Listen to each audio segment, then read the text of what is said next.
mean, Riley Cooper, I mean, like, that dude deserves a statue. I mean, like, number one on your speed dial. Hey, I'll tell you what, like, I mean, I didn't know until a couple days after the fact. I was like, wait a minute, is he the MVP or like was he on the all-tournament team? No doubt about it. And then Ty Floyd, when I sure got 17, and like stole it from him. But I was like, when has a pitcher like been a part of like 5 of the 6 wins in Omaha? I mean, what a performance!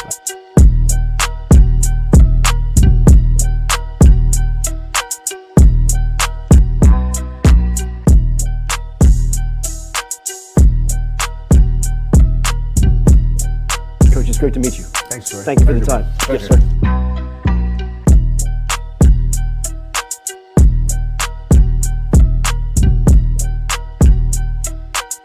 Sharp a little late, boys, at the spring game, obviously, as you can see. Couple of booze cruises here to do. Let's do it. Cruise. Grand salami to the boys. Finally back on track. And I got another one coming. Don't you think I don't?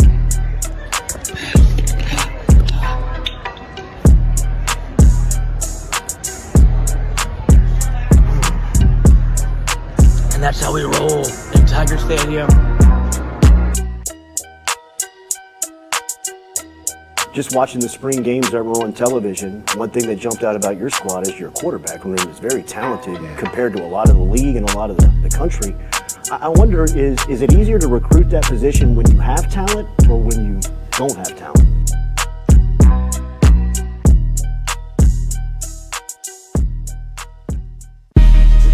Coach Kelly, we're official. Finally, I'm get a telling chance to meet you. Thought I had to get a private audience with the Pope. There's Jordy. Monday through Friday from 7 to 9. Yeah, you see the notification, we about to go live. We got all your favorite guests, we got them in line. It's the Jordy Culotta Show, come have a good time. Tearing up, answering the question, and I thought, my God, if she gets offered this job, she's going to take it. It's just a crazy, fun time at LSU right now. Isn't this what everybody loves? From the boot to the east to the west coast, no matter where we at, we live. Open up the phone lines, come and join the show. Make sure you tell your friends about Jordy Culotta Show, yeah. Let's go! Let's go! All right. Nice start. Big day. Nice start. It's the Jordy Culotta Show, come have a good time. Coach, it's great to meet you. Thanks, Troy. Thank you for the time.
All right, not your ideal start to a Wednesday, but we are here live on the Jordy Culotta Show. We appreciate Dock you that being man a day's pay.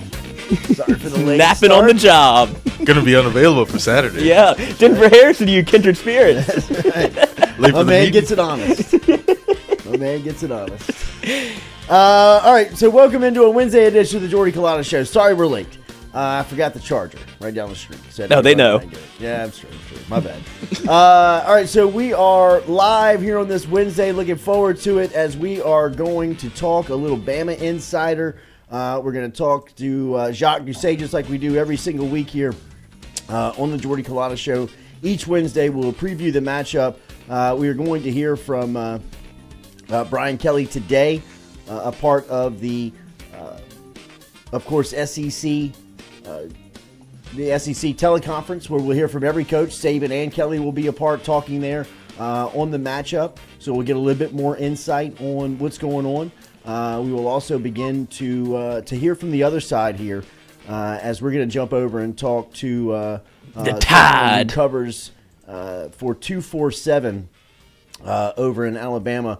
Cody Goodwin, a part of Bama 247, is going to be here at 7:30 this morning. So we'll talk a little bit about the matchup from the other side coming up here in a couple of minutes, in about 15 minutes. We will also talk to Jacques, just like we said. Every day we're built by R&B Builders. Shout out to Rhett and the crew over at R&B for always getting us started here. A little late this morning, but getting us up and getting us moving at rnb-builders.com, online, and R&B Builders on Instagram. How we feeling, boys? Excellent. Stewie is Yeah. here. Lloyd is here. I feel like we're 15 minutes into the show. That's right. Never missed a day. It's still here. Little late. Happy Halloween. Happy All Saints Day. All Saints Day anniversary for the New Orleans Saints. You got to repent for your sins, Oh. Stewie, Lloyd. Yes. Confessional really do here. anything. Confessional. Halloween. And I'm going to Patria Filia Spiritu Sancti. It's been at least 1,000 days since my last confession. Ooh. Which is a weird concept in itself. This man, what do you want to listen to? Did I ever go to confession as a school? Yes, it was the best day of the year. It Little was. afternoon off. I used Yeah, to you like just leave. I used to like lay in the pew and like go to sleep. We had it in the library, so like they had no idea where you were. Like, oh, time for this percentage of people to go down if you want to confess. Like, absolutely, I'm gonna go to my car. Yeah, see, we had it actually. Free lunch. We had it at the church. Oh. And I would. So they had eyes on you. I would go in the bathroom. Yeah. I had to use the bathroom, Coach. Sorry. Always. Been in there for 2 hours. I was on my phone, actually. It's the boozy, but my stomach hurt. So the initial college football playoff rankings published yesterday. And look, I think this is the same storyline we have every year. This is a huge waste of time. I mean, it's a huge waste of time to talk about, to debate, to get upset, emotional, to get, like high or low over. Because all it is a television show that's built to build intrigue to the playoffs. It's just a precursor. It's just an appetizer. It's just a warm-up for playoffs later in the year and to make sure that you're talking about it each and every week. These rankings mean absolutely nothing. The most surprising part about these rankings is that they didn't have LSU and Alabama in the top 10 because they like to control the narratives each week, and a top 10 matchup of Alabama LSU sounds a lot more intriguing than a top 14 matchup, which is what LSU and Alabama will be Saturday night when they meet in Bryant-Denny after the initial college football playoff rankings. If you remember where this started back in 2015, right? The college football playoff, the Final Four, the initial rankings I was about to say, do you came remember? out this week. You remember who number 1 and number 2 were in the poll? Mississippi State and Ole Miss. That's right. I mean, Dak, go Dak. Go Dak. Go Dak. Dak's still get going, you baby. Talking. Let's get you rumbling. Let's get you The state of freaking out. Mississippi was on fire. The We're whole about to college make the football world. playoffs. The whole college football world was on fire. Brandon Harris almost ruined the narrative. So then the next season, the first rankings come out. 1, 2, Alabama, LSU. See how this works? It's nothing but They play this week. it's nothing but a build-up. It's nothing but a TV show. It's nothing but drama. It's nothing but Fodder. Just stuff for all of us to talk about. I mean, it's going to work, and we will talk about it. But at the end of it, it means nothing. I'm sure a lot of you have watched a lot of college football this season. Do we agree that Ohio State's the best team out there? I know I don't believe that. Resume. Got the best resume. But I mean, it's you poll 4 people, you probably get 4 different number ones. That's the kind of the point of it. That's really what it is. So I don't trust these committee people. that's right. I don't either. I'm reading up. Where'd on Brett my- McMurphy go to school? Ohio Do you State? know? Is he on the committee? I don't think he's on the committee. No, he's not on the committee, but I'm saying he has a vote. The most interesting thing was I thought they would set up Ohio State, Michigan as 1, 2, but with all of the fanfare around Michigan, it feels like they couldn't do it. They almost had to bury him at 3. Yeah. Just because of now that you have, what's my guy's name? Kind of stallion. He was on the sidelines for Central Michigan in Central Michigan garb. How unreal. Wearing sunglasses This at 9 thing is- o'clock at this night. thing How is getting, unreal like- is this story? It's getting wilder by the day. And then they offered Harbaugh a contract again. The state of Michigan is, The state of football. yeah, I mean, like football guys. Michigan men. the commercial. I mean, the picture of Stallions I mean, on he's the just- sideline I'm just hanging out with the Coach. fake mustache, Yeah. the fake shades, the fake hair coming out of the hat. I mean, like He's a bad actor. this, the lengths they went to pull this. He off. looks like an extra in CSI Miami. That's the murderer right there. That's the one. Right, like- That's him. Which one stands out, boys? Enhance. I'd say the guy out there with the That's not on the. toupee and the fake mustache. Did you hear McElroy talking about it? He was like the sign stealer guy. I don't know what to say about this. Like he goes, I can assure you one thing: he wasn't credentialed by our staff. And McElwain is like he's never been more nervous since the shark incident where Shark he's Gate. heavy breathing into the microphone, going, "Guys, Why am I in this? I went to Central Michigan to avoid all of this. How did I get caught up in this? I'm back in the action. Oh my god! Got PTSD from Wait, the news. McElwain is the head coach at Central Michigan? Yeah. Wait, is this him in the picture? Hold up. I don't know if Reset it. but it is an all-timer of Stallions with the sunglasses, the goatee. Is that McElwain? Yeah, that's him. Connor Stallions. That's him all the way to your right. The guy that looks like he shouldn't be there. I'm not trying to get seen by this camera. He made his Nike shoes Adidas shoes. He did. He went water bug. Oh, yeah. Had to color him in. Put the tape over. I'm gonna run you over with Nikes on my feet. This is amazing. It is. It is. All-time college football. It is. It's bleeding into college basketball. That's almost all-time 1980s college football. I was about to say, this is almost all-time, like, football moves. Like, NFL, college, high school. Like, this is an all-timer. Yeah. This is an all-timer. This is an all-timer. That won't be decided for 15 years. Yep. No, I mean you'll never see it judged or ruled upon. Harbaugh won't ever We'll get be in in year trouble. 5 with the Saints.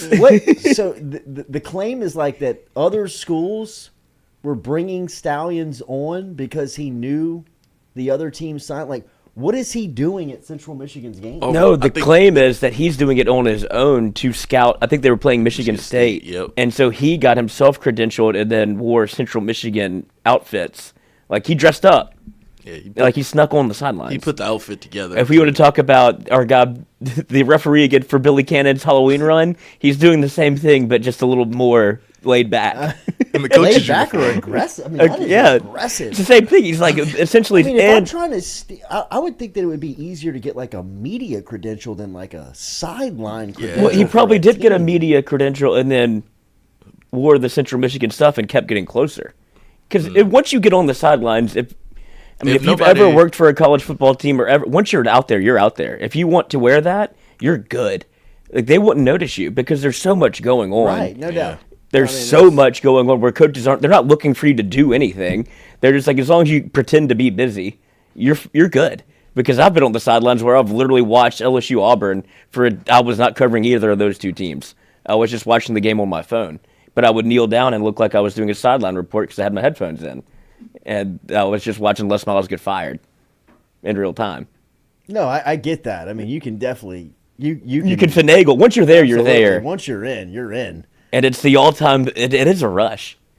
Once you're out there, you're like, oh, I shouldn't be out here. It's like, nobody stopped me. I think I'm okay. I think I'm good. From his perspective, though, he had to be thinking, like, damn, if I get caught by, like, a camera, I know somebody's going to notice me. Absolutely. Well, that's why he's wearing sunglasses at 10 p.m. and shaved his facial hair into a goatee. He did everything he could to not not get get caught. caught. That's probably Harbaugh behind the scenes too. Oh, my God. He's just Wear like the a, shades. but this all works out for Shave your beard. I mean, like Goatee. go with a goatee. go full manifesto. Wear Adidas shoes. Yeah, we don't have any. Take your Nike stripes off. Take the check off. Take these khakis. Yes. Wear your cleats. Amazing. It's amazing. It is an amazing story.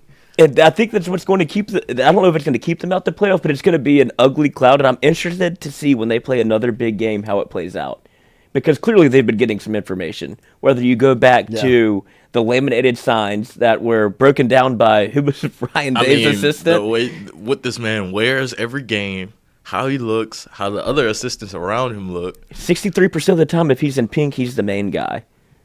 Like, They had the old Urban Meyer's, you know who I'm talking about? The old wide receivers coach they got. Brian Harsin. no, Zach Smith. Zach Smith is wow, like the breaking white all beard? of this down on Twitter. He is unhinged. Yeah, but he does his own thing on Twitter. He's like kind of podcast, does his own like YouTube. it's interesting. And he goes in on this whole Michigan thing. But this is his honey hole. This is the Right, reason right, he like, created he a knows, platform. He's like, oh my God, I have to jump in because I've been a part of this as far as like what signs are, who does it, especially for Ohio State. And he was like, look, we had a feeling that this was happening whenever I was on staff. Wow. And he's like, should we have done a better job of switching up the colors? But like I was saying, the more you get into it, and he goes, everything's going so fast, it's hard to focus on that. Yeah. But he's like, we had a feeling that Michigan was doing this whenever I was coaching, and now that man has been blackballed out of college football and football in general. deservedly so. But everybody with the microphone can do anything they want.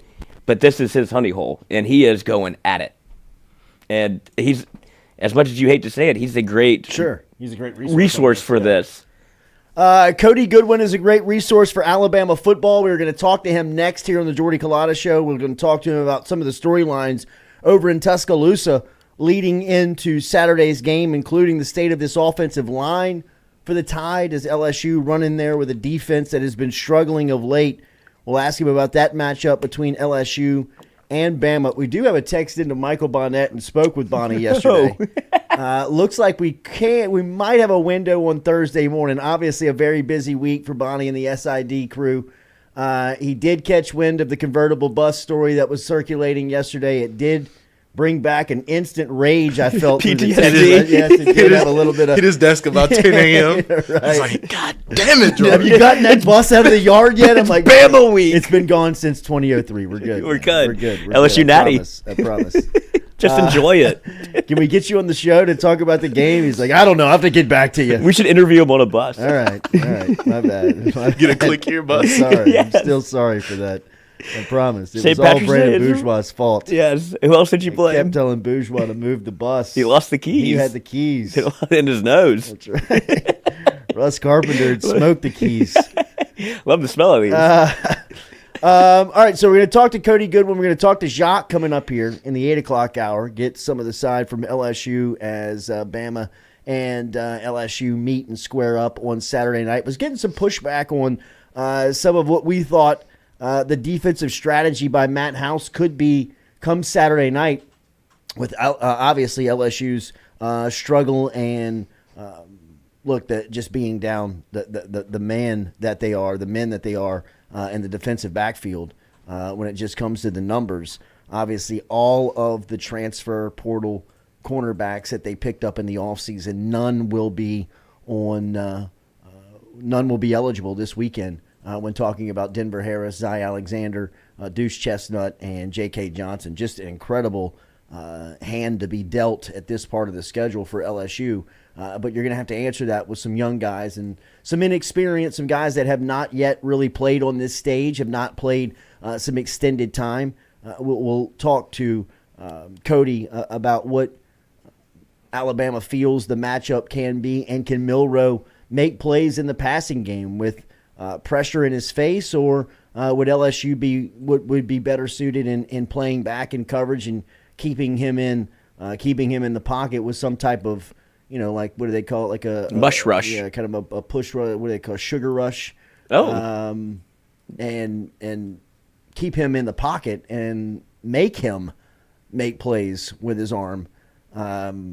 We can talk all about that with Cody Goodwin. It feels like the perfect time to do it on a Wednesday, where everybody starts kind of convincing yourself, if you're on the LSU side, that this is what LSU does well, this is what you have to do, and then Alabama fans are probably staunchly entrenched on their side of, well, if we can do this is what it looks like for Alabama to win. This is when the narrative starts to flip and your fanhood shows a little bit, regardless of who you cover, and you start, okay, if LSU can do this, this, and this is how they win. You convince yourself.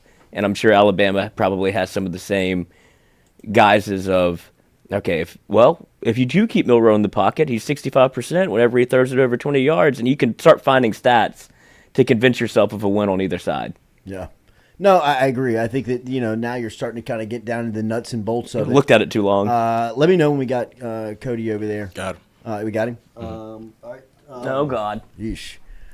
Remember, Daily, we're brought to you by Go Roof, online at GEAUXroof.com. Get in touch with Go Roof there at online, or give them a call at 927-8300, 927-8300, 225 area code. We tell you all the time about our friends over at Go Roof, residential, commercial, or roof repair. They can handle all of your needs over at Go Roof. Get in touch with them.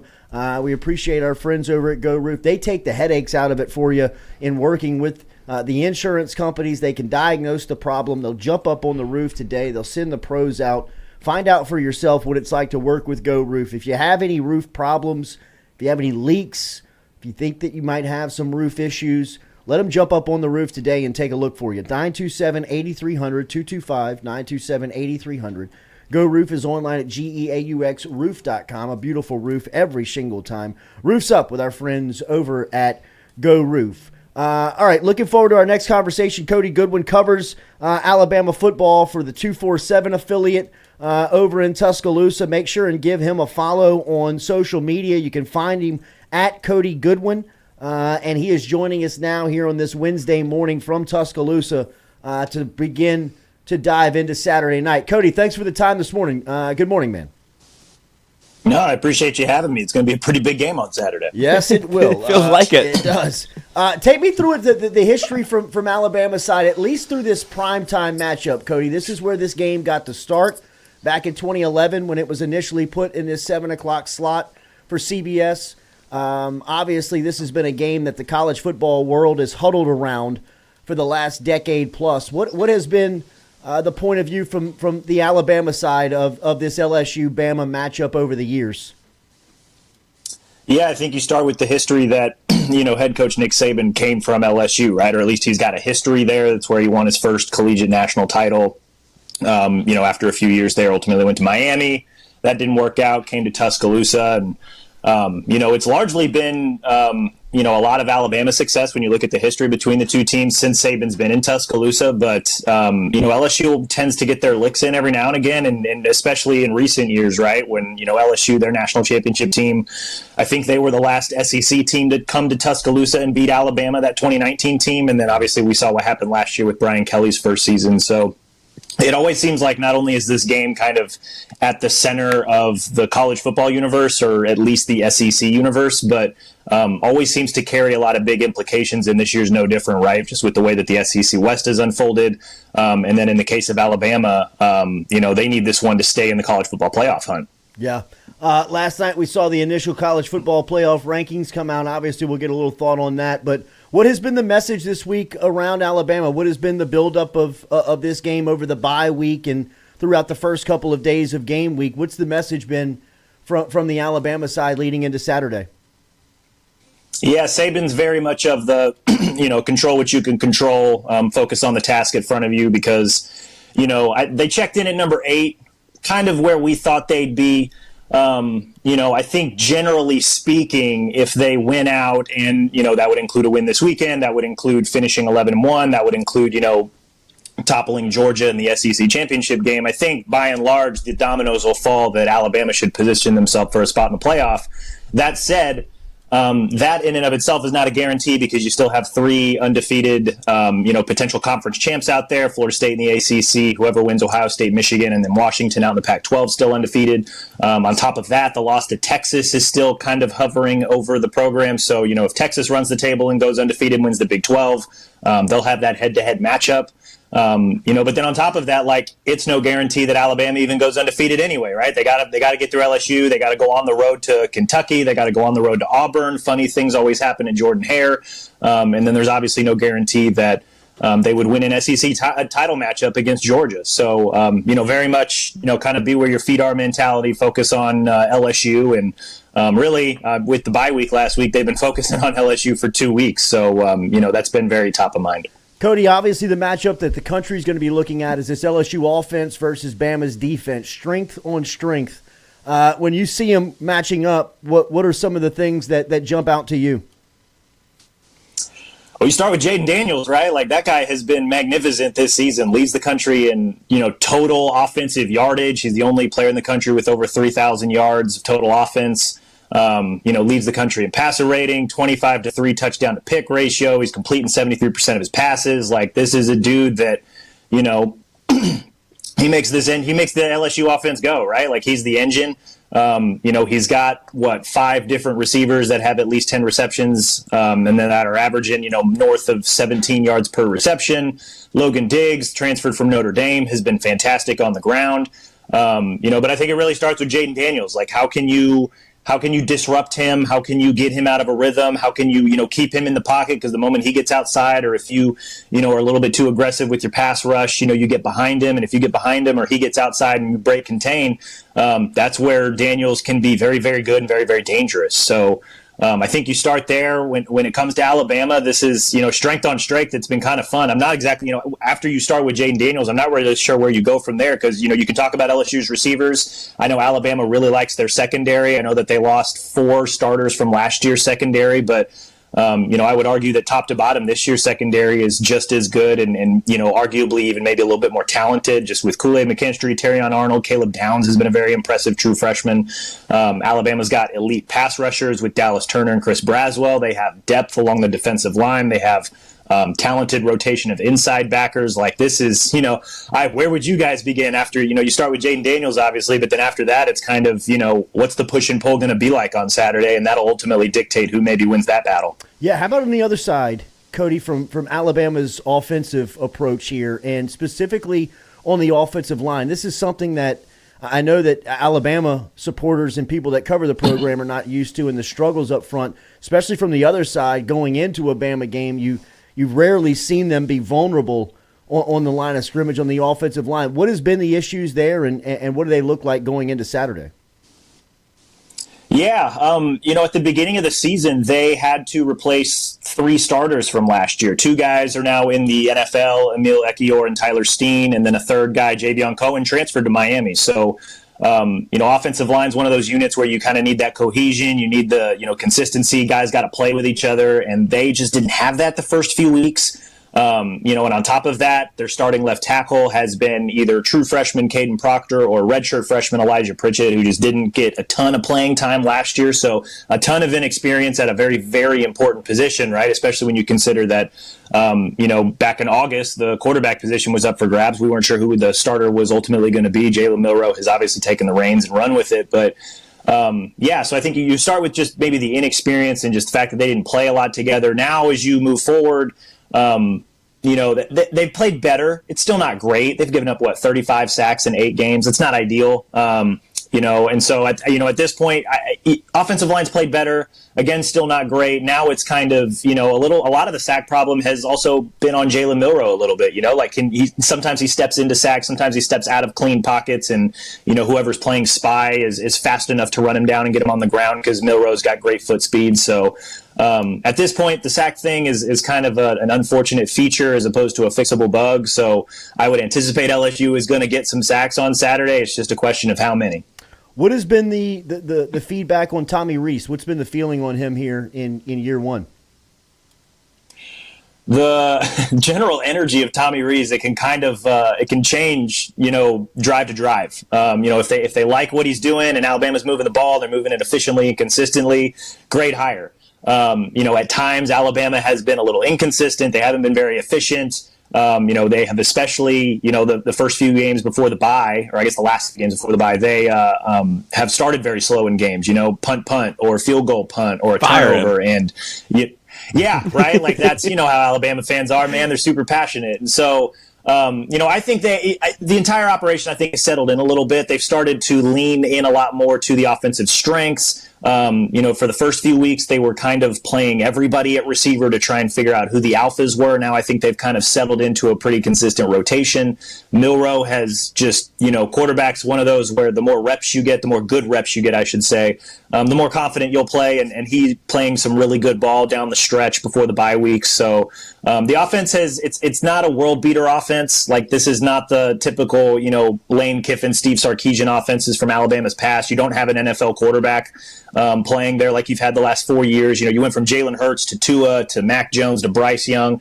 Jalen Milroe is very, very good. I'm not sure yet that he's an NFL caliber quarterback, but he's got a lot of attributes and strengths that can give defenses problems. So the offense is fine. But this is a matchup where, given the offense on the other side, Alabama's offense probably going to have to score 30-plus points. They haven't had to do that the last few games, but this is one of those matchups where it's like, look, like the offense is going to have to, bring their A game or bring the best performance that maybe they've had this season against a Power 5 opponent if Alabama wants to win this game. Yeah, a guy like Jermaine Burton would have to have a big night, right? Tell me about how he's developed and kind of how he's evolved since being on campus. Yeah, he's a Georgia transfer. This is his second year in the program. He was one of the leading receivers last year. Decided to come back this year, I think, just to kind of fine-tune some things, mature a little bit, because I think he's a guy that can go play in the league, right? He can go play on Sundays, but just a matter of consistency and a couple other small things here and there. He kind of started slow to the season, back when Alabama's offense was just trying to figure out what it was. I think, early in the season, Alabama wanted to be a run-first unit, back to the joyless murder ball days. They're not that. That's not exactly what you guys are going to see on Saturday, or if you've been paying attention at all throughout the year. But a guy like Jermaine Burton has really helped open up the offense a little bit. One thing about Jalen Milroe, we weren't sure how well he could throw the deep ball coming into this season. Turns out he's one of the best deep ball throwers in the country, and Jermaine Burton has helped him out a lot with that. He's a guy that can get separation, he can get downfield, and he can win contested catches. So then you combine that with a guy like Milroe who throws a very accurate deep ball. It's kind of one of those, backyard football, chuck it up, Jermaine's down there somewhere. And a lot of times that's helped open up the rest of Alabama's offense. We saw it against Texas A&M. He caught some deep balls against Arkansas and Tennessee that helped jumpstart the offense a little bit. And it wouldn't shock me at all, especially given some of the injuries that LSU's dealing with in the secondary, if they go to that again this season or this Saturday.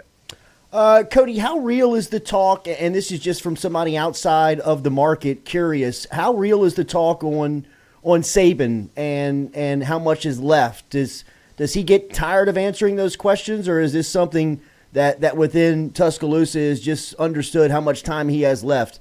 Just curious from somebody that's outside of it, what the feel is on this part of Saban's career.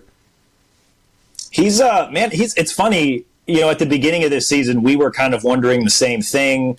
They're still recruiting at a high level, so it's not like his energy levels are low. I think sometimes he just kind of exhales deeply in press conferences, and we all kind of wonder, how much longer do you want to put up with this sometimes, right? But he seems really energized, and one thing that we've really noticed throughout the course of the season, he's really enjoying coaching this team. This is not there's a lot of talent on this team, but they were maybe lacking experience at certain positions. And it's really kind of forced Saban to be, it's kind of forced him to pull out a lot of his best stuff when it comes to coaching. And I think we're seeing a lot of that, inexperienced quarterback at the beginning of the season.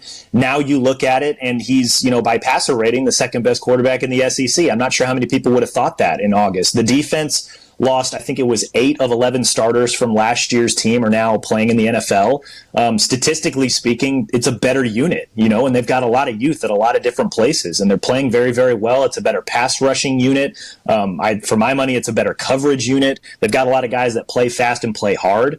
Again, a little bit of a throwback, joyless murder ball defense. I think he's really enjoying this team. He's talked a lot about how he likes the togetherness of this team. He talks a lot about how much fun it is to kind of see this team grow over the course of the season. I mean, how many years in a row have you guys seen Alabama, a high-profile Week 1 matchup, they come out and just beat the brakes off of a Miami or a Louisville or somebody like that, and it's like, all right, Alabama's going to be really, really good this year. Their first high-profile matchup was against Texas, and they lost by 10 at home. Since then, they've kind of settled in and they've done a lot of really good things and they've made a lot of tremendous growth and they've taken a lot of strides, and Saban's really enjoyed that this year. So obviously he's closer to the end than he is the beginning of his career, but the way he's been talking this year wouldn't shock me if he's got another 4 or 5 years left in him. I mean, he seems to really be enjoying this team, and they're still recruiting at a high level. I don't think he's going anywhere anytime soon. Does this LSU game kick up different emotion for him, just being closer to him and covering the week? I think it does. I mean, publicly, he's going to be, let's focus on this game. Let's not do anything crazy. But I mean, even some of the players are like, yeah, this one's personal, given what LSU did last year, given where Alabama wants to go this year. It wasn't a guarantee that they would even be in a position like this, I think, at the beginning of the season. You ask Alabama fans after the Texas loss, the sky was falling.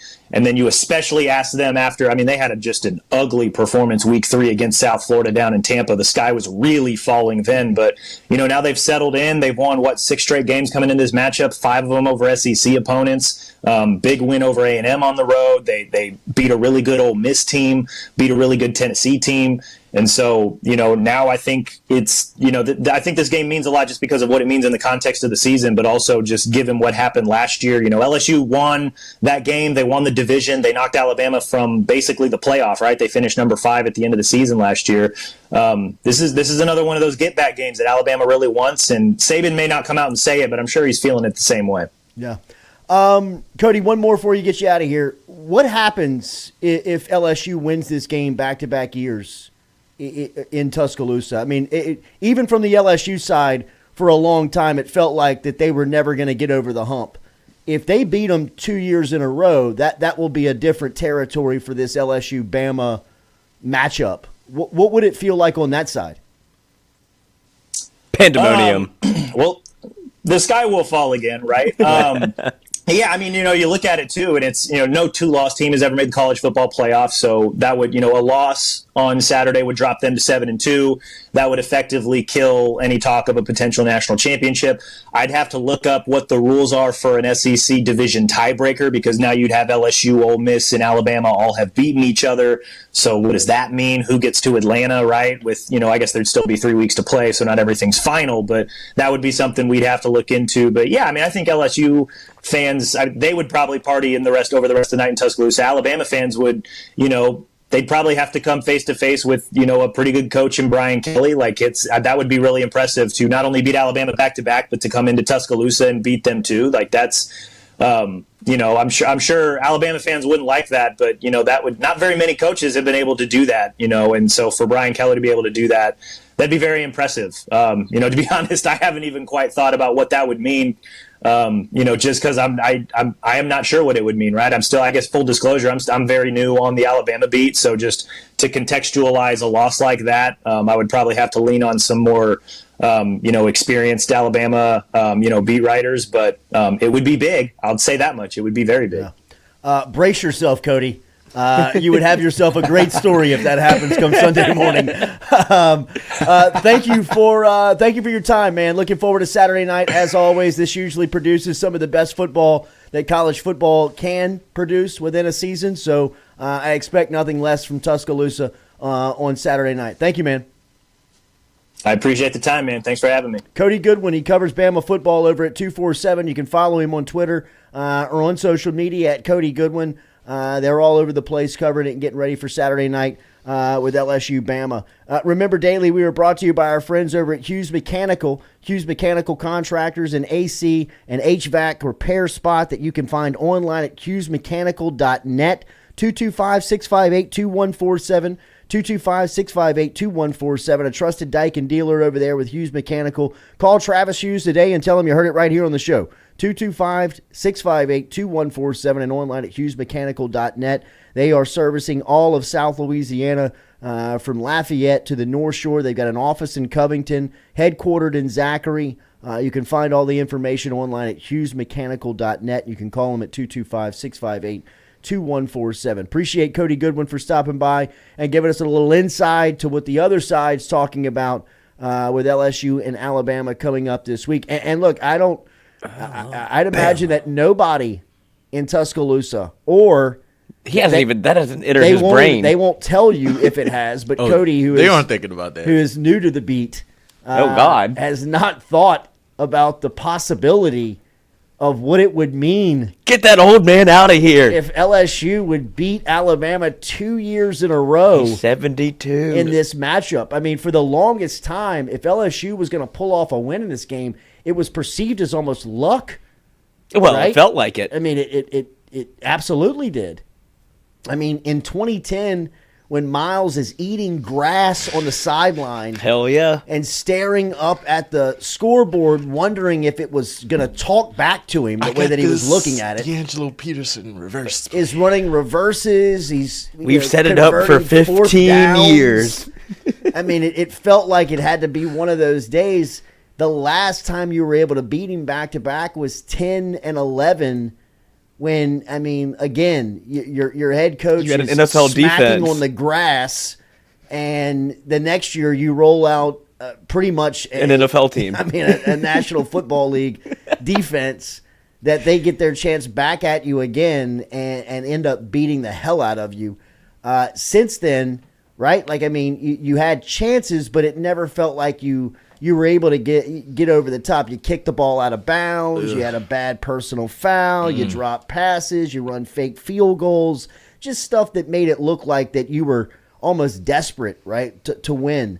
Now, if you're able to put back-to-back wins in this series, you want to talk about a melt.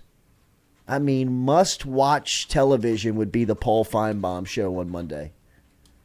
On just the state of what Alabama fans would be feeling. They never have been threatened by LSU beating them 2 years in a row. I think everybody would recognize that, 1 year, a team like LSU, a program like LSU could Program. sneak up on somebody and beat them because they're just so talented. But nobody ever believed in Miles. Nobody believed in Ogeron that they were going to be able to do it consistently. Not going to put together a game plan 2 years in a row. It took an all-time team in 2019. I mean, if Kelly starts 2-0 against Saban and Bama in his first 2 years at LSU, that 10-year deal looks sweet. you better start padding the rooms and the walls in Tuscaloosa.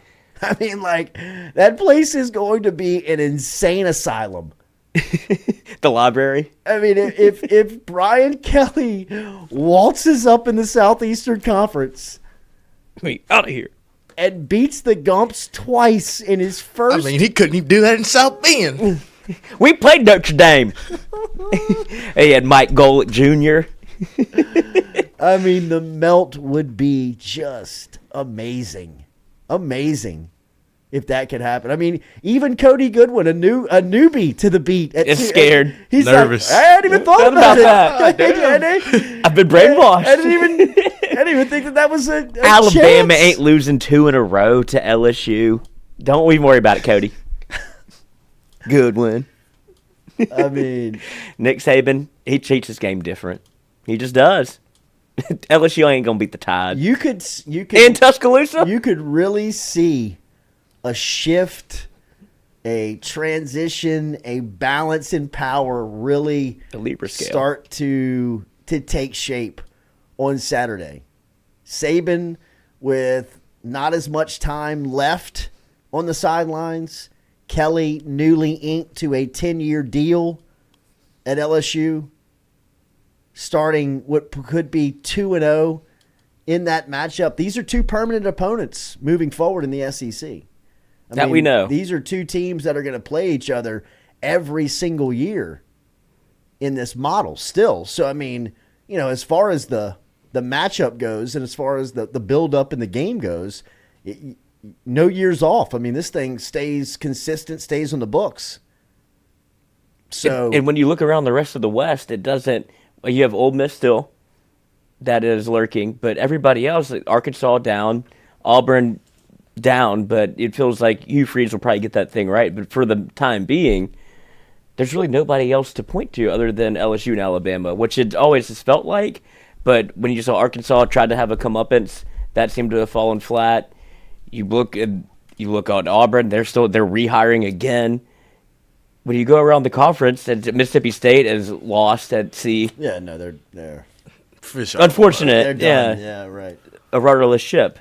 I mean, Zach Arnett, he could not get off the field fast enough. I mean, it was like Dabo. It was like Mike McDaniel. Dabo in reverse. From He was the like camels. Dabo in reverse, exactly. I mean, he was Get back like, up get the me hill." the hell out of here, man. That's tough scenario for them. But that's what I'm saying. When you look around, it's always kind of felt like it's been LSU, Alabama. But this year, it certainly feels like the powers that be may be swinging. The pendulum could swing back towards Baton Rouge because of every scenario you laid out.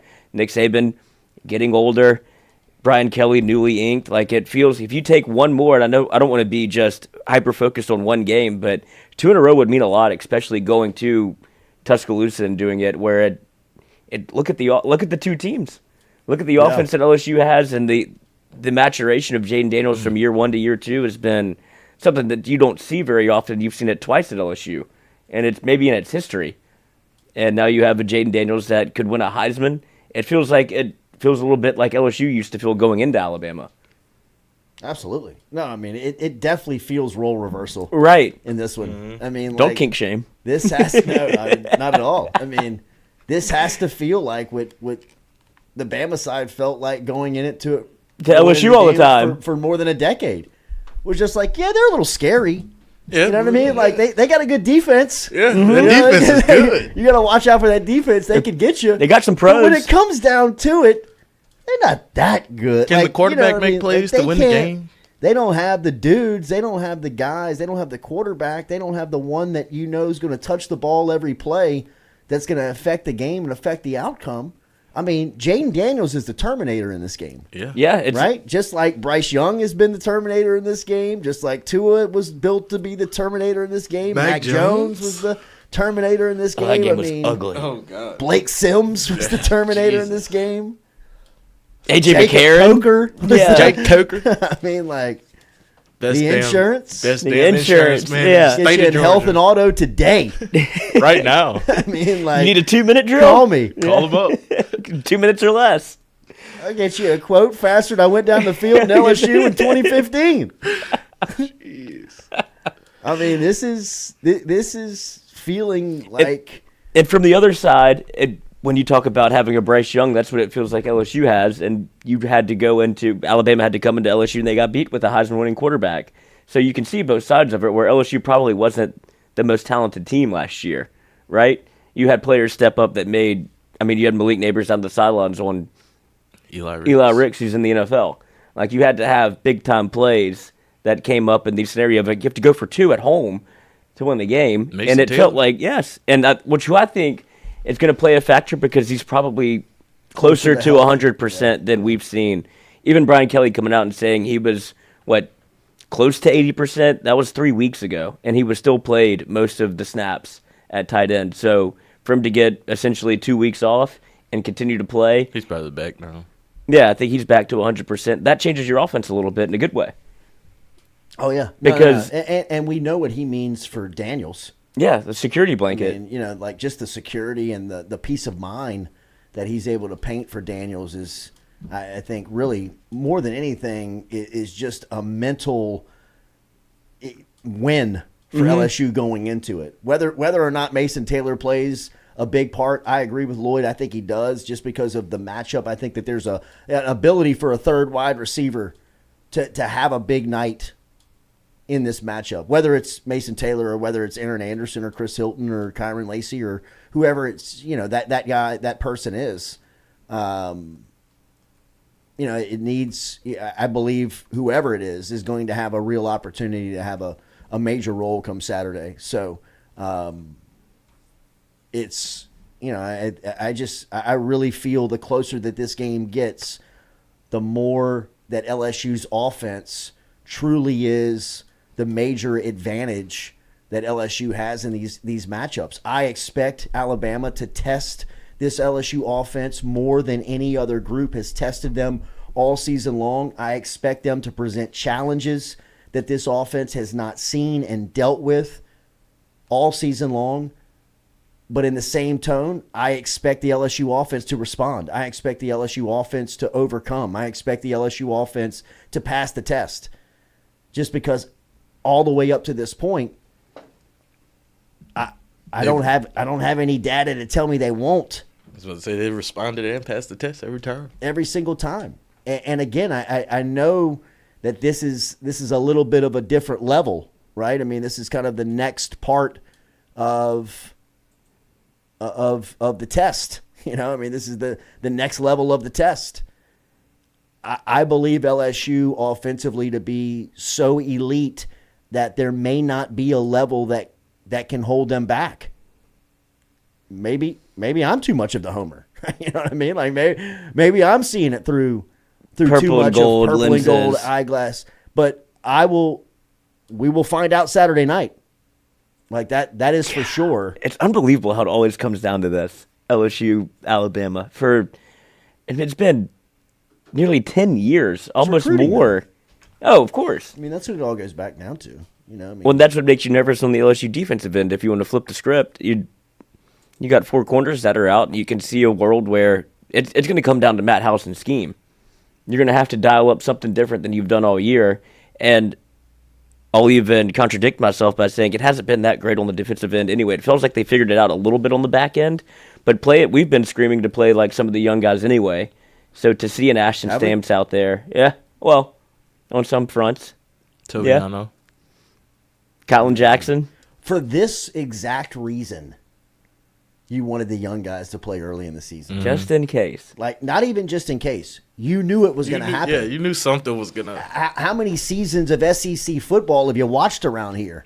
The team is going to look different in November than it looks in September. Which is what we said after the Florida State game. Every single time. It doesn't matter what year, if you stay healthy, if you don't. It doesn't matter. It's just different roles evolve, different players have different responsibilities. The team is just different than it looks, feels, and functions 6 weeks after it starts.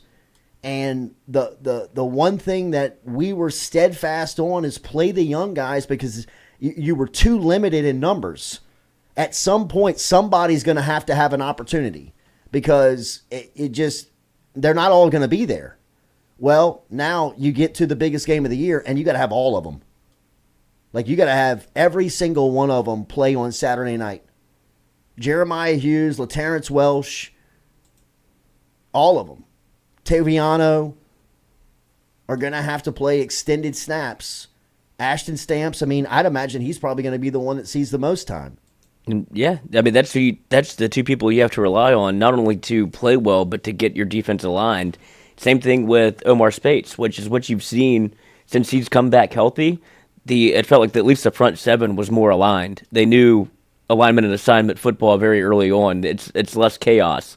And going into a Tuscaloosa, you need that experience at a linebacker that can help you get aligned early, and whether it be pass it back Ags, like passing back the play call or putting it forward to the defensive line. He's responsible for all of that. And whenever you had weeks in there, he would physically tell you, hey, I didn't know really what I was doing. I was asking other players for help. To have Spates healthy, I think at least helps your defense get aligned, which is something that you couldn't say the first 3 weeks of the season. No, without question. I think Spates is going to play a major part in this game. Yeah, just to make you look a little bit more aligned. His And experience. Big Mason Smith game. Big Mason Smith. Gotta be. Big Mason Smith. And no Mackay, this is all on you, dog. This is a get you paid game. Yes, for sure. I mean, Like, this could be a draft tape. Oh, this is draft tape. There's all 32 Tom teams Ford will be there Saturday. J.C. Latham, is he right guard or left guard? Right tackle. Right tackle? Yeah, he's the right tackle. Okay. He's their best offensive Because lineman. Caden Proctor's a left tackle. Left Yeah, I know tackle. he's He's a been. left tackle. And he's a freshman. Yeah, right? it looks like he's going to be in the Winter Olympics, skating backwards. Yeah, it's been tough for him. Yeah, but that's what happened. And that's where you have the luxury with Will Campbell, which it could have looked like last year. And we were watching some tape for yesterday where he's stonewalling you, I mean, he's a I mean, him and Lance Hurd are just holding you. dancing with a bear. He's got that good back art, that good hinge. Yeah, he does. Good hips, coach. I would rather. I mean, there's a lot of things I'd rather do than go one-on-one with Will Campbell. That's hell in a cell. That's yeah. It's wrestling a bear. I definitely wouldn't put my hand in his face mask. No, my trench strap's just a little tighter. But you want to talk about NFL scout tape now? This Christian Braswell, Dallas Turner, Emory Jones, Will Campbell matchup is going to They're be feasting. Like that is going to be day one NFL draft scout tape. That matchup of those prospects is going to be must-watch television. Must-watch football. They'll show that on draft night. Oh, I mean, you'll Them see going it. against You'll each see it other. on loop. You'll see it on loop. I mean, Him against. yeah, right. Like, I mean, here's Turner going up against Campbell. Campbell going. I mean, it's going to be Will Campbell have tape against Will Anderson, Dallas Turner, and whoever's up next for them. because they're going to have another one And I'm sure they got one on ice somewhere. Yeah. in the lab. He's waiting right. somewhere. All right, we're going to talk to Jacques coming up here. Make sure and jump inside of the chat. If you don't mind, hit that like button, that share button, that comment button. If you don't mind, we will be here until 9 a.m. this morning. If you have not subscribed to the channel, please hit that subscription button as we will be with you here. Talking to LSU-Bama next, we'll be back with Jacques as he'll be here representing WAFB. Come back with us. Jordy Culotta Show is always live here from our Click Here Digital Campus.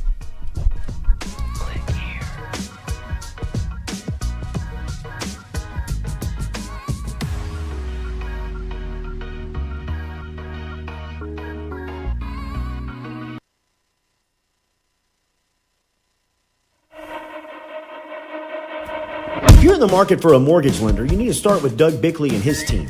Bickley has built a crew with over 50 years of combined lending experience. They've been in business for over 20 years. you hear me? And they love helping their clients achieve the American You dream can of hear me home all right? ownership. They're also key with working in real estate agents and helping their clients getting same-day pre-approval. They average about one buyer a day getting them in a home. If you want to get in touch with Doug and his crew, it's easy. Call them 225-214-5154. 225-214-5154. Go see the Bickley team today. They're located on the corner of Coursey Boulevard and Sherwood Forest right here in Baton Rouge.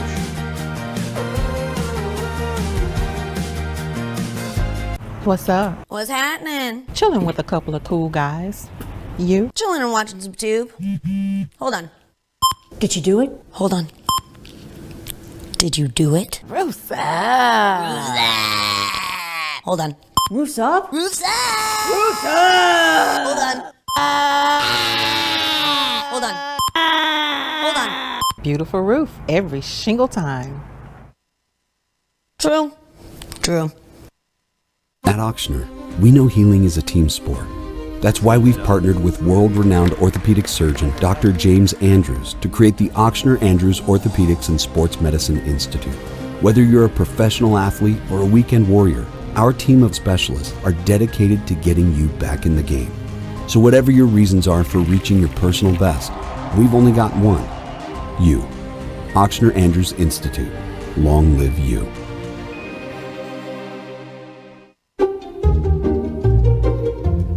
You can't put the cart before the horse. That'd be like, will you marry me? Do I know you? Never sign a contract with a roofer before he gets on your roof. Call Go Roof instead. We offer a free, no-obligation inspection. A beautiful roof every shingle time. Bobby, goes in the front. Roof, roof, Go Roof. Belmont Stakes Race Training.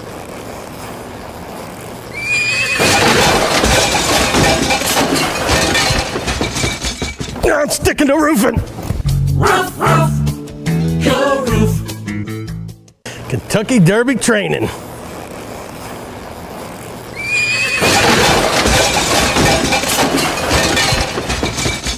I'm sticking to roofing. Roof, roof, Go Roof. Head health is incredibly important for our student athletes. One of the best ways we're trying to address concussions is on the front end. We're trying to prevent these before they happen. And a big part of that is speaking to the athletes, letting them know what to expect. Okay, speaking to the parents, what to look out for, talking to the coaches so they know the vital importance. Some of the big things we're looking for with the concussion, which is, a traumatic brain injury, is one, was there a mechanism? Was there an injury that took place that could lead to this? Often a direct blow to the head, a head-to-head hit. If someone's showing signs of concussion, our first step is always to remove them from activity, get them to a place where there's less stimuli, where we can really just sit down and get a feel for the athlete, what they're feeling. We're looking for headache, we're looking for dizziness, any sign that coordination is off, that something's just not right. Get a good evaluation of them to understand what's going on. It's not worth the risk that may be there to kind of ignore it, because there are very serious consequences if we don't treat a concussion properly. Don't let concerns about shifts in the market disrupt your long-term financial goals. Edward Jones financial advisor Daniel Newman can help. He'll work with you on an investment strategy for long-term results. Edward Jones can give you the tools and knowledge for a steady approach to hitting your financial targets. Get started today by calling Daniel Newman at 225-261-8262. 225-261-8262. Edward Jones, member SIPC.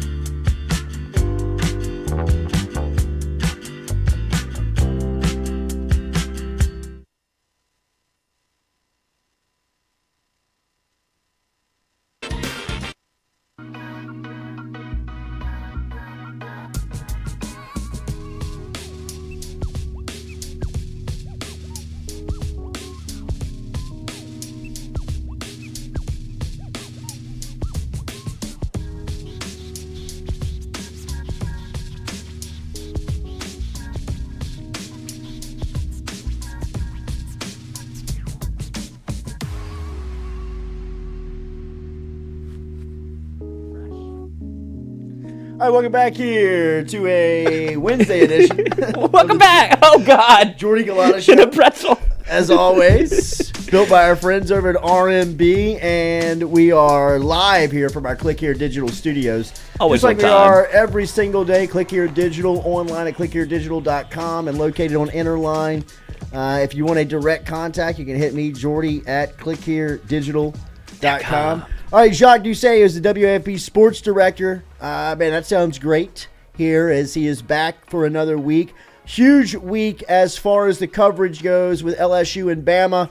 as Jacques and the crew always bringing us right there to the field level of this game, and we'll do it again here on Saturday night. Jacques, good morning. How are you?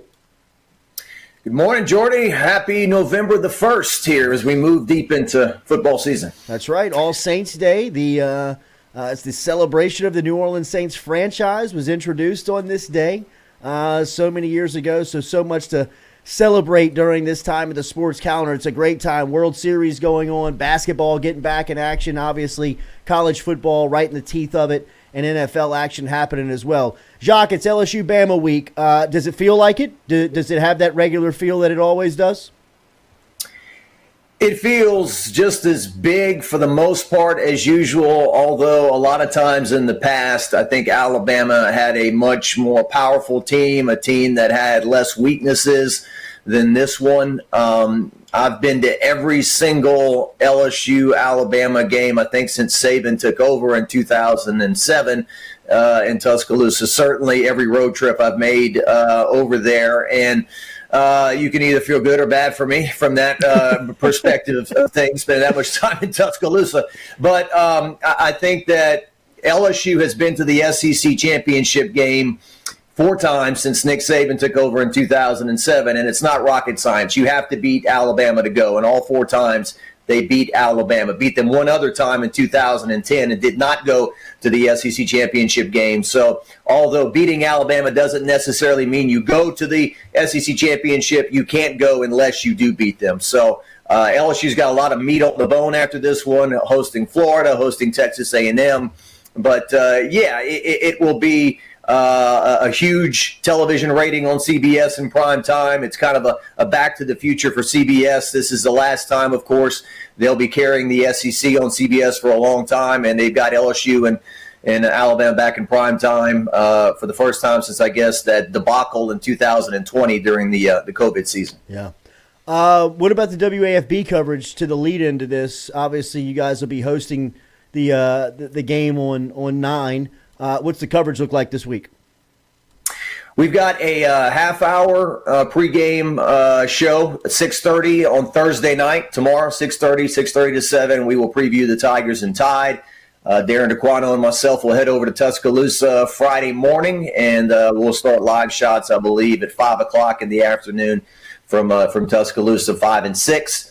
And then also Kevin Baptiste and the newest member of our sports department, John Eads, will be doing Sportsline Friday night at 10:15 on Friday night as we head into this is week 10 already of the high school football season as we wrap up the regular season into the playoffs. So a couple of huge heavyweight fights on Thursday in terms of high school football with Catholic High and Zachary and Parkview Baptist and U High leading us into the weekend. Jacques, from a LSU offensive standpoint, this offense obviously putting up record-setting numbers. It is getting tons of attention from across the country. When I don't know how much you've had a chance to look at Alabama's defense, but when you see this matchup and LSU's offense has passed nearly every test, what do you expect the challenges to be on Saturday night for a group that feels like they've been rather untested up to this point? Well, first you're going up against Nick Saban, right? And this is a defensive mastermind. And although in the offensive era, his teams in recent years have been gutted sometimes and given up a lot of points in yards, but he's had a bye week. And certainly in the past, we've seen at times LSU offenses that have been rolling along be stopped by Nick Saban. That didn't happen in 2019 with Joe Burrow.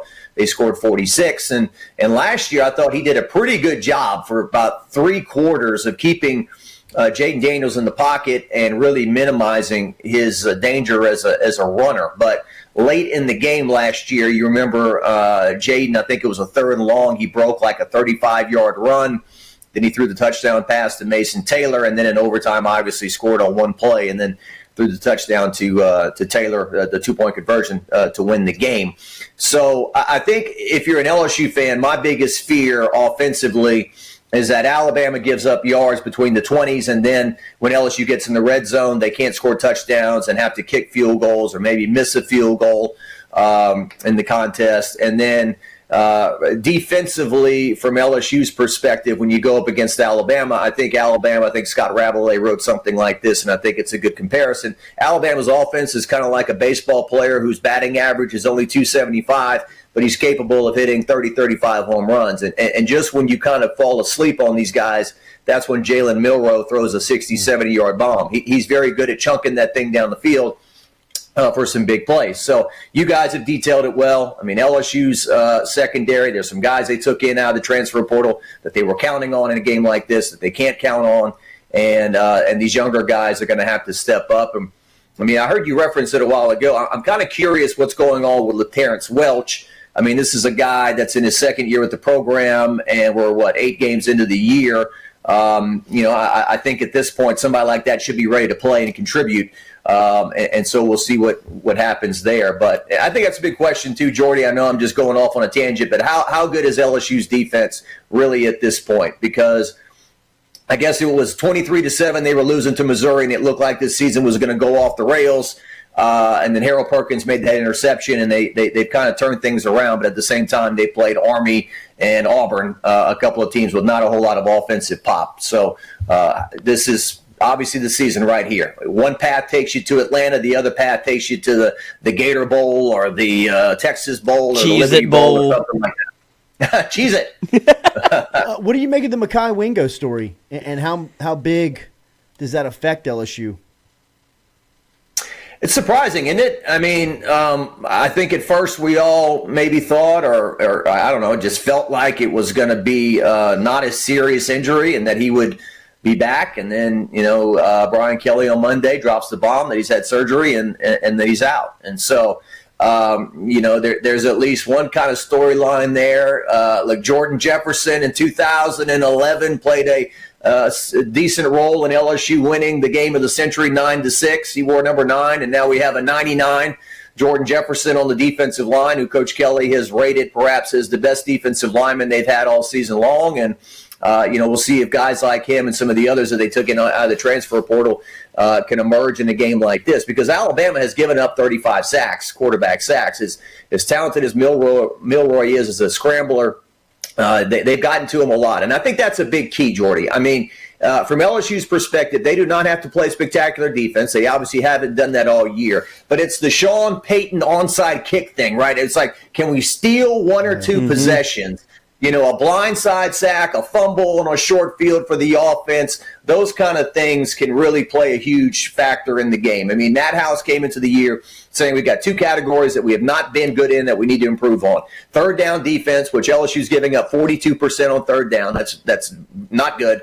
And then the turnover aspect of things, which I think they've intercepted 9 passes. Not sure how many fumble recoveries they have. But I think in a game like this, and Bryant-Denny Stadium, too, it gets loud. It's a great atmosphere. It ain't the Swamp in Gainesville. It ain't Jordan-Hare Stadium. It is not, I don't think, one of the louder stadiums in the league. And those fans, just like any fans, they can turn on the home team if things don't go their way. So that would be, big for LSU to do as well. Jacques, a great reference for this. Can you describe kind of the emotion of this series with Saban, LSU, even the Bama side? And if that still exists, do you get a hint of that anymore? Or do you think that almost kind of evaporated throughout kind of the middle of this series? Well, some LSU fans will either be happy with me or throwing things at the TV at the special during our special, because I went and interviewed a bunch of the LSU Saban fraternity guys, right? Rohan Davey, Benny Brazil, Trev Falk, some of those guys who just tell these stories like they happened yesterday. A funny one is Benny Brazil is going to the Olympic trials with a chance to make it on the Olympic team, and Saban just says, get your ass back to Baton Rouge, Benny. Coach, I made the Olympic team. Coach, get your ass back to Baton Rouge. We got summer workouts going on. And then the next week, Saban goes on camera and says, we're so proud of Benny and everything he's accomplished on the Olympic team, stuff like that. And Trev Falk, Trev Falk and Saban just batted heads while they were here. Now Trev Falk in his 40s and a coach says, I realized what Coach Saban was trying to teach me. So I asked him, I said, has the animosity dropped off any? Is Nick Saban now the Alabama coach, and not the Alabama coach who was recently at LSU. And I think maybe the animosity has dropped off some because LSU has beaten him twice in recent years. But I think for a lot of people, as LSU prepares to honor their 2003 national championship team in a couple of weeks against Florida, 20 years after the fact, you know, they will not praise Nick Saban. They will not pat him on the back for everything he did here until he retires. So, you know, I think Gary Beckwith said that Nick Saban's like your grandpa. You can't be mad at your grandpa. But I don't know about that. I think that it's still, you know, it's still one of the most complicated relationships in college football history. On one hand, what Nick Saban gave LSU in terms of a national championship, the Cox Communications building, the football operations building, the TAF fund on tickets. And then on the other hand, what he's denied LSU over the years in terms of beating them head-to-head in a national championship, probably keeping them out of another championship in 2012 and on down the line. So, you know, people like Tommy Moffitt, who I interviewed as well, they admire Nick Saban, but as Rohan Davies said, I'm going to root for Nick Saban. I ain't rooting for Alabama. It is a great way to think. What would happen if Kelly beats him in his first 2 years, in your opinion? What would happen in this series? I mean, we had a Bama insider on in the first hour, and I mean, like, he literally said as he was diagnosing the question, he was like, you know what? I haven't even thought about that. You know, like I hadn't even thought about that could happen. And I would say that it's likely it could happen. What would, in your opinion, what would that do to the feeling of this series, the feeling of this matchup? Well, it just speaks to why Brian Kelly would come to LSU, right? He did not have the horses in the stable to run with Alabama when he was at Notre Dame, that national championship game when they just got steamrolled. It was Eddie Lacy just running over the entire defense early on. The post game with Lou Holtz was just hilarious that day. You know, I just don't know why Notre Dame wasn't ready for this game today. You know, and it's like, well, I know because Alabama's got like 50 first rounders, and you know, you got Mike Golick Jr.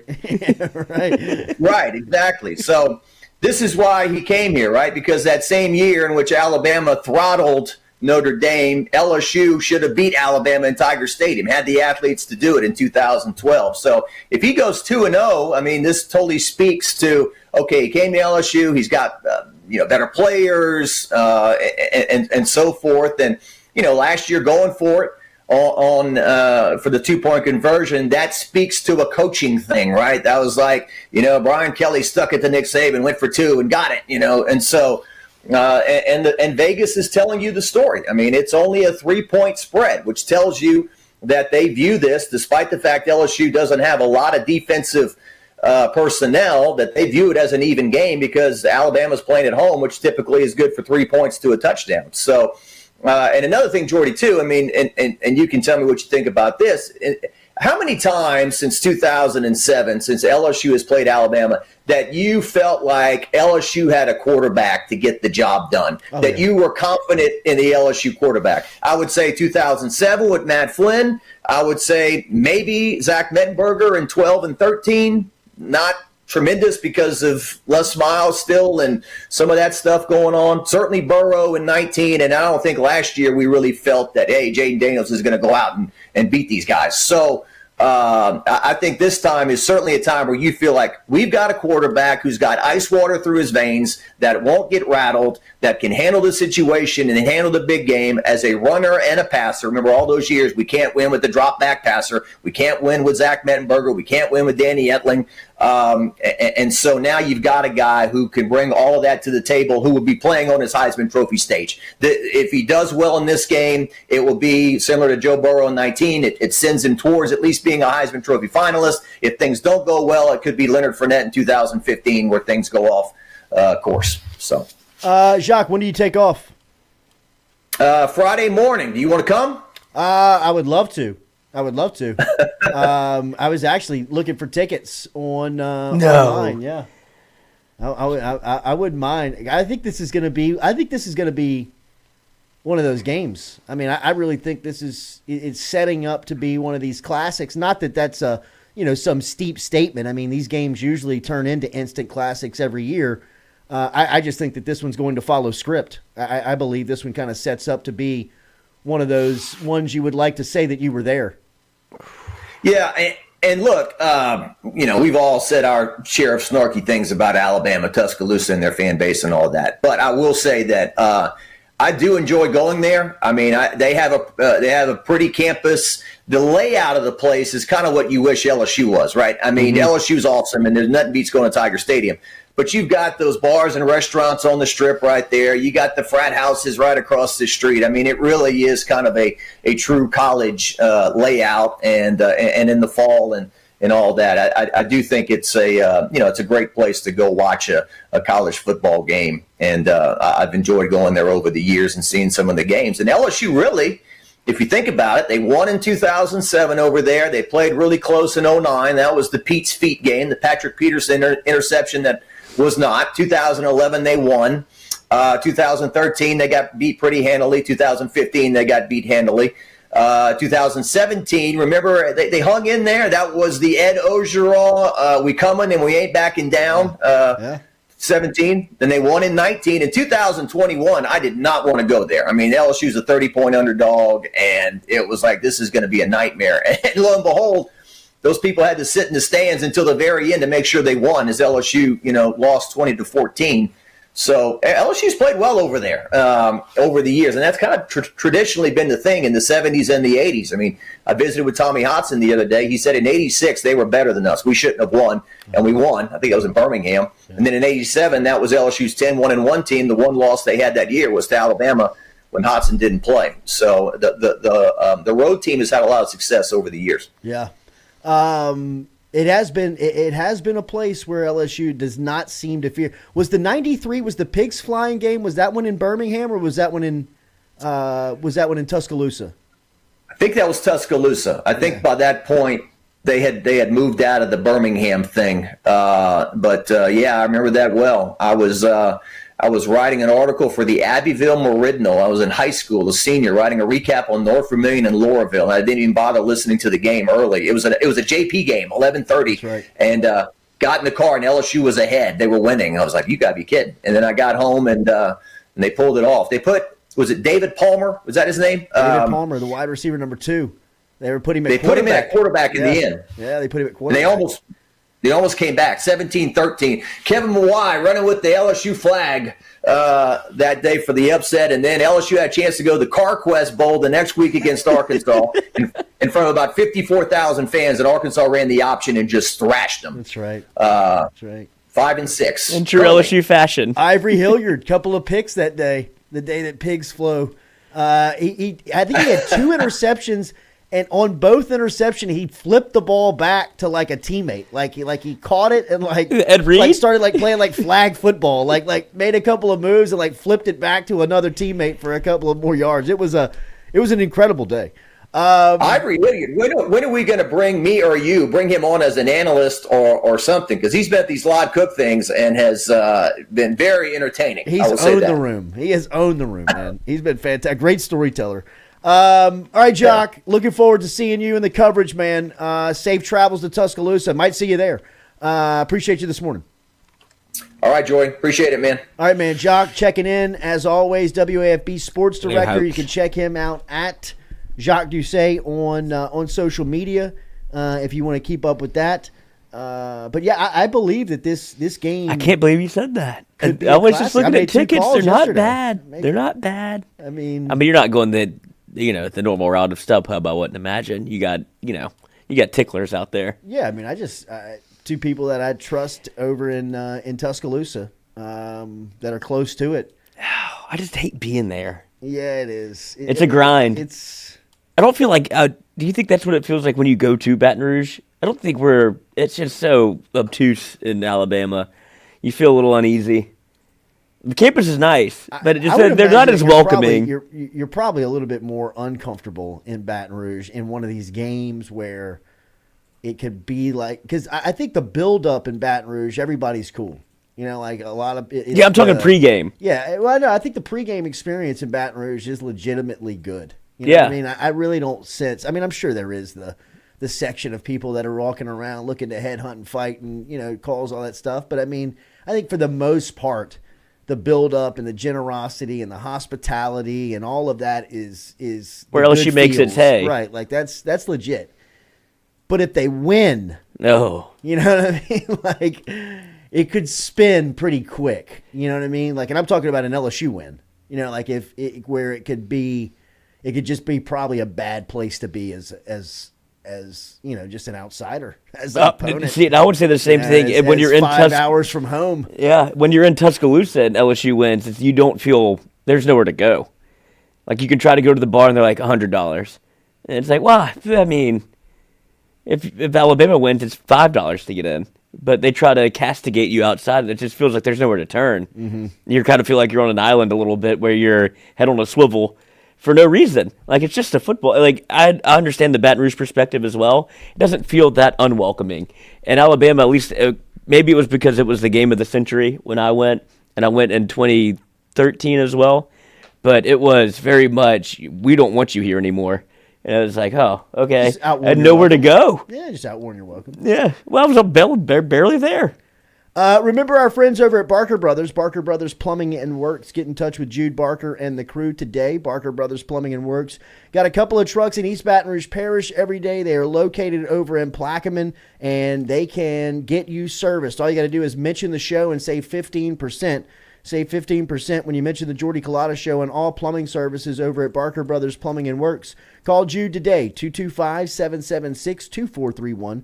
225-776-2431 is where you can get in touch with Jude Barker and the crew. Barker Brothers Plumbing and Works. We'll be back, close out the show here on this Wednesday, getting ready for LSU-Bama, and talk a little bit more about the matchup and taking your questions and comments. Come back with us. Hit that like, share, comment. We'll be back. More of this Jordy Culotta Show when we come back.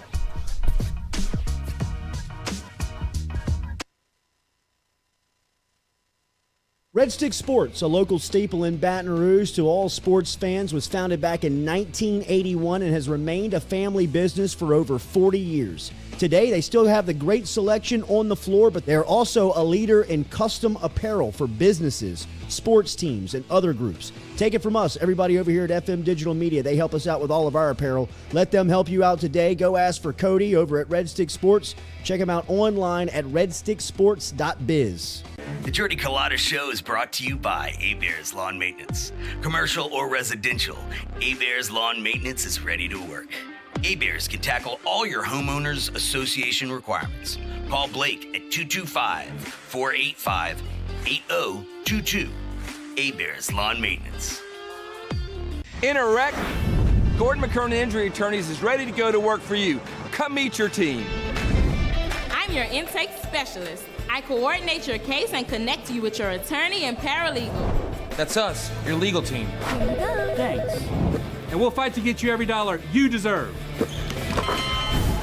I'm your settlements and disbursement manager, and I'm here to get you paid on time. I'm attorney Gordon McKernan. Put our team to work today. Just call us. Get it done. Hey Tiger fans, when you're traveling through Natchez, Mississippi, make sure to visit Tom and Wright Granning at Go-Mart and On The Go Deli, where you can fill up your tank and your belly. Go-Mart has clean restrooms, community coffee, an awesome beer cave, and a great selection of anything you may need on your trip. Located at 4 Sergeant Prentice Drive as you're entering Natchez on the left. Also stop by Wardo's Po' Boys at 309 North Broadway on the beautiful Natchez Bluff, where the Po' Boys are so good you'll swear you're in Cajun country. At Auctioner, we know healing is a team sport. That's why we've partnered with world-renowned orthopedic surgeon Dr. James Andrews to create the Auctioner Andrews Orthopedics and Sports Medicine Institute. Whether you're a professional athlete or a weekend warrior, our team of specialists are dedicated to getting you back in the game. So whatever your reasons are for reaching your personal best, we've only got one. You. Auctioner Andrews Institute. Long live you. All right, buddy. Make it a good shot. Oh, yeah.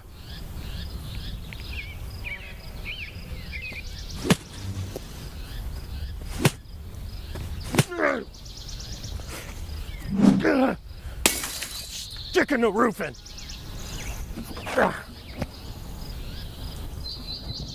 For a hole in your roof, for a whole new roof, go roof. Roof, roof, go roof. Hey, Greg, the roof up? Roofs up! Roofs up! Roofs up! Roofs up! Roofs up! Roofs up! Beautiful roof every single time. True. True. Well, the Andrews Sports Medicine Institute collaborative effort was an idea from Dr. Andrews and myself to bring together two great names, the Andrews name and the Ochsner name, to elevate the quality of care for athletes in the state of Louisiana, where he's from. I always thought I would come back to Louisiana and practice orthopedics with my subspecialty being sports medicine. This was an opportunity through Ochsner's to come back and work the entire state to help develop and take sports medicine to a new level. As an orthopedic surgeon, what this means in the future in terms of, access for our community to the type of care that Dr. Andrews pioneered, words can't describe how valuable that is. Ochsner has a great opportunity here to really grow, and Dr. Burnham, of course, is the mainstay of making that happen. If you want to have first-class sports medicine care, check in with Dr. Burnham and his group, and you'll be more than impressed and pleased.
Good.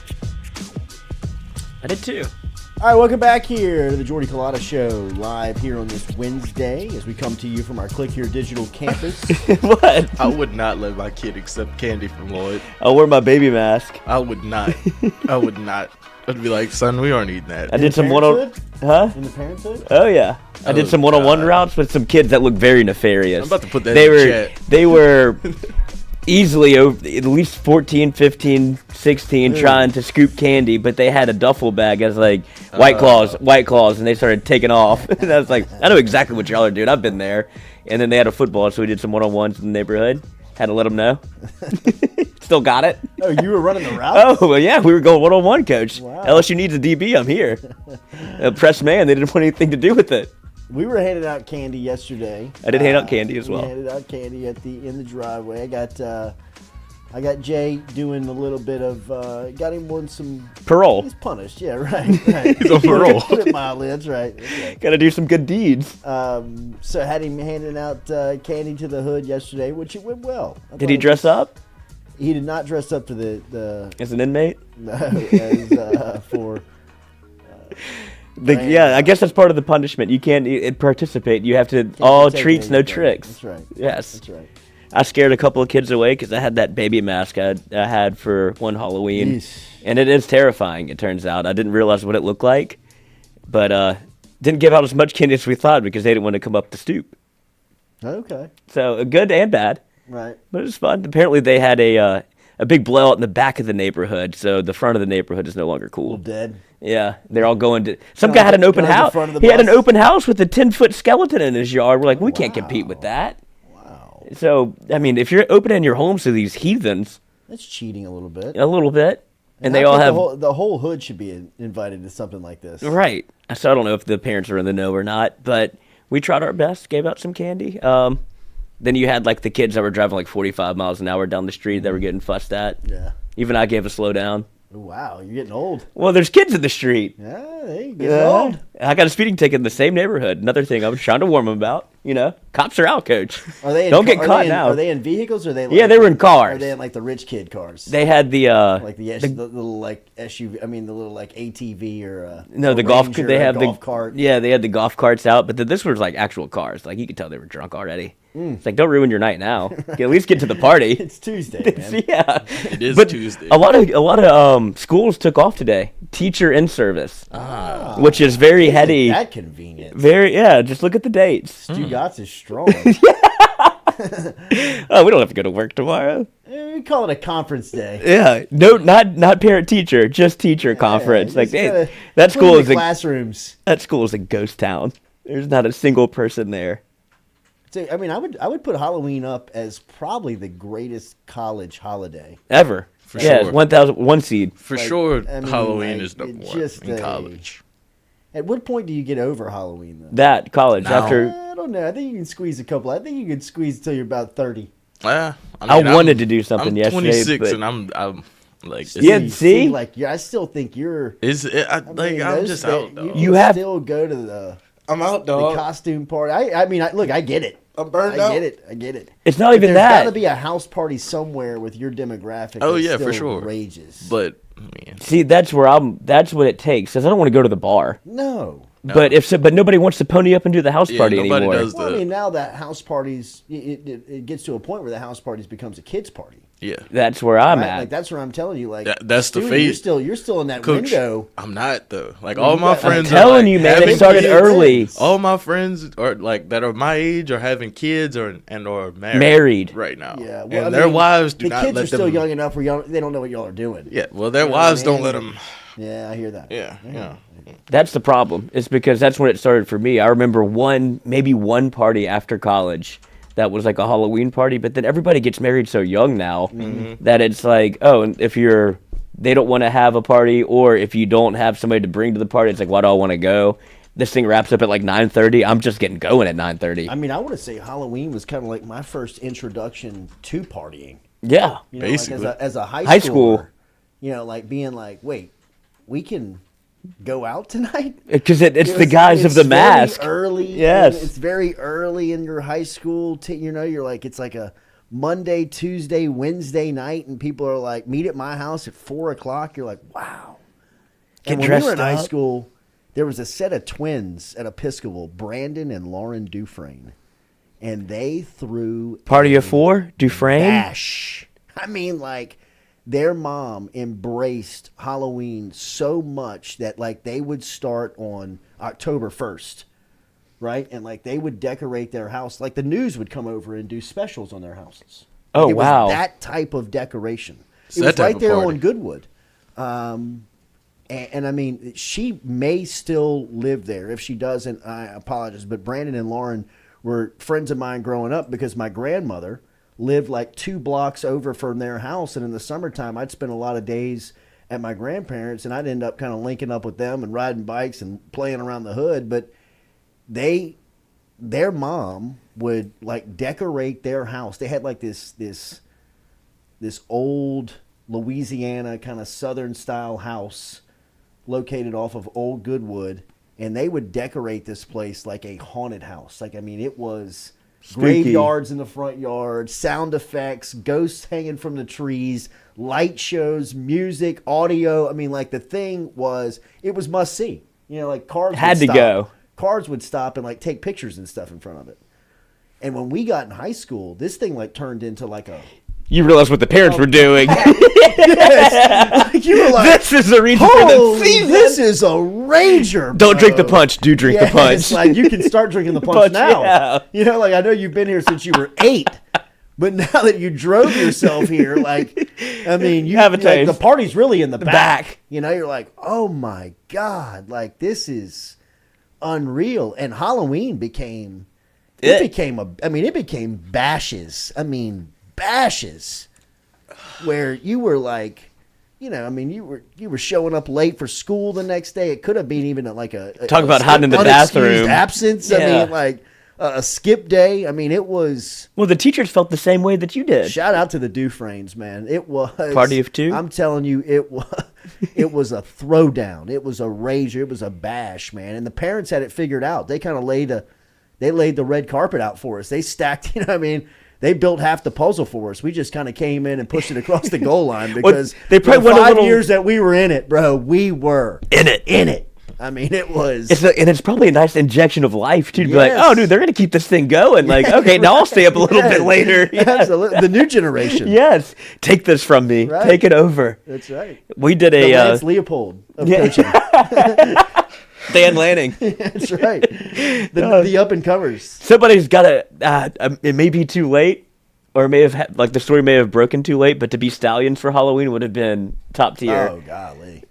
Show up in the... My buddy was hardball, and they had a flag football game last night. And he played in khakis? And he played in the khakis. He put a headset on. He tucked a Michigan T-shirt in to pleated khakis. Did he have some cleats on? Yeah, absolutely had cleats on. The cleats do not show up in the picture? In the picture, but they absolutely... He definitely... went to the nines? Yes. We did a Halloween party at my house in high school.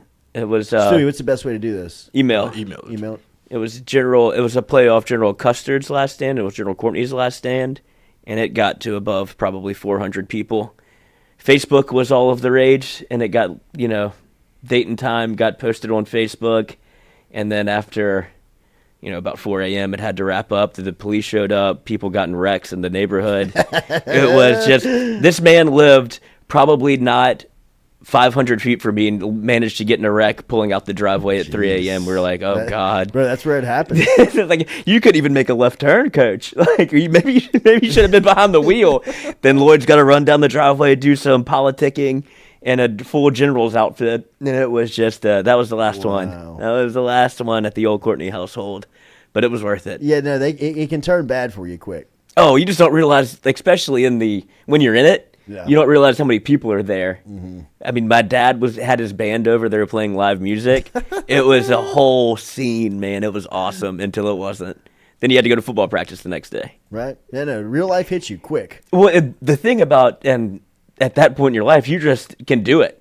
If I had to go to football practice now after a Saturday night, coach, I'm throwing up during up downs. Oh. Like, I'm not making it through stretch. I'm throwing up. Stride and stretch is, on the way out the window. Yeah. So take advantage of youth, because it comes quick. It does, man. You try to have a good time one Saturday, you wake up on Wednesday and you go, well, I think I'm sick. I think I have cancer. Bit of physical exertion. Yeah. I mean, you're two pulled hammies in. Look at that. Oh my God. How good is that? He looks like him, doesn't he? I mean, like, can you take the lower third off? Because I do believe that's a beer. I mean, like pleated khakis. Oh yeah. It looks like a Truly. That's a Truly.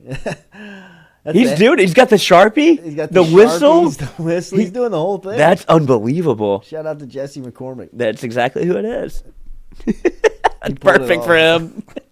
I mean, like, what the beautiful part is too, like, he's coaching a flag game. Yeah. Like, he said that they had they made like one of the cardboard signs, and it had the other team's signs on it. Not to mention they have they've stacked the deck. Well, of course, I'm sure they pissed everybody off out there. Pot meet kettle. Yeah, absolutely. Y'all are all vying for the same thing. We built the blueprint for it. Talk about a Halloween party. Same thing. Like, this is the blueprint. Get all of the best. We used to do that in elementary school. You'd name 5 guys that were all your best friends. Like, we're all on one team. Everybody else can skedaddle. Absolutely. And we had to go into us versus everybody. Yes, that's what we would do. In the street. Principal's office after every recess. The ditches are out of bounds. Yeah. Good luck. Yeah, right. All-time quarterback. Tackle. Yeah. On the asphalt. Oh, and then you have the people that are like in the office as the nurse that aren't qualified to be nurses at all. They're like, "Oh God, this is a broken arm." Right. Like, call the police. Yeah, I'm about to call the hospital on this. Yeah. You don't know what to do. Like, I expected like a rug burn. Like, no, that's a compound fracture. What are y'all doing out there? Did you see Vegas fired? McDaniels fired the GM. Speaking of Harbaugh, Tom Brady, Mark Davis making moves. Jeez. Up in Vegas. This could be where Harbaugh lands. Oh, it makes the timeline adds up. Yeah, feels like it. Would you not go get him? I mean, McDaniels, he's just gotten fatter and fatter since he's gotten there. Like, his face just keeps getting round. Yeah. I mean, what you saw from, if you bring in, do they have their first round pick? I'd imagine they do. I don't think they first round pick.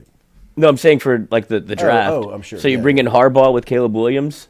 That seems to make a lot of sense. A quarterback guy that they won't have the first pick. No, I'm saying, but a first round pick.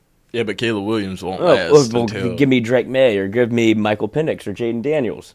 Like somebody in the top 10, I'd imagine they'll have a top 10 pick. The way that it's going now, you don't have a head coach. Yeah, they're. And Garoppolo looked awful. Awful. That's your guy. I mean, like he's my guy on the runway. Yeah. Well, I'm not trying to win football games with him. That's the most impressive thing about him is that he said, "I'll take $70 million to go play quarterback in Vegas and lose 12 games." Like they expect nothing. Well, I mean, the man has built a brand of Vegas. Yeah, I mean, sure. I mean, he is. He feels like Vegas. And then you have Tom Brady in the suite. Like, show me the way to not. I don't want the Super Bowl way. The other way. He's like, yeah, here's the blueprint for that. Brady being a part of the ownership is. I mean, it's a little. If I'm the rest of the league, I'm paying attention now to what Vegas is doing. The only thing is that you thought Josh McDaniels was his guy. Right. I mean, but he shows he'll cut ties early. The Belichickian way. The Belichick, Sean Payton way. Don't let him get good. Oh, Sean Payton showed signs of life, too. He did. I thought his team finally played. Mahomes was battling, though. Something was up with Mahomes. He was sick. I saw that we had food poison throughout the week. But, so I ate the pizza. I mean, it was not a typical Mahomes Kansas City performance, but a really good win for Denver and Peyton. They needed that really, really bad. Jamar Cain and the crew. All right, so come back with us tomorrow. Tomorrow's show, we are going to talk to Chris Blair as usual. Blair will be here in his Thursday spot getting ready for LSU-Bama. We'll talk to him about the preparation and what's going on there. Steve Schneider going to be here with us. Oh. The former sports director, spent 40 years at WAFB, now off into a new venture, into something new. We're going to let him tell us about it coming up tomorrow here, as he'll be through at around 8:30 tomorrow morning. So looking forward to catching up with the legend, Stevie Schneider, who's going to be here around 8:30. We'll get his take on this LSU-Bama game, kind of the history of it. He's a good resource for some storytelling on this Bama-LSU matchup and some of the classics that stand out to him over the years for this matchup. As well, we will look more into this Bama LSU game, right? And just start to break it down, start to really give our picks on it, and give our feelings on where we go. On Friday, we're going to talk to Shea Dixon, just like we always do, some of the big recruiting news that's going to be in and around this game. I'm sure everyone in high school football recruiting is going to be at this game come Saturday night. So we'll get the breakdown from Shea and the crew on who's going to be around, and we will have all of that coming up for you as we close out the week here.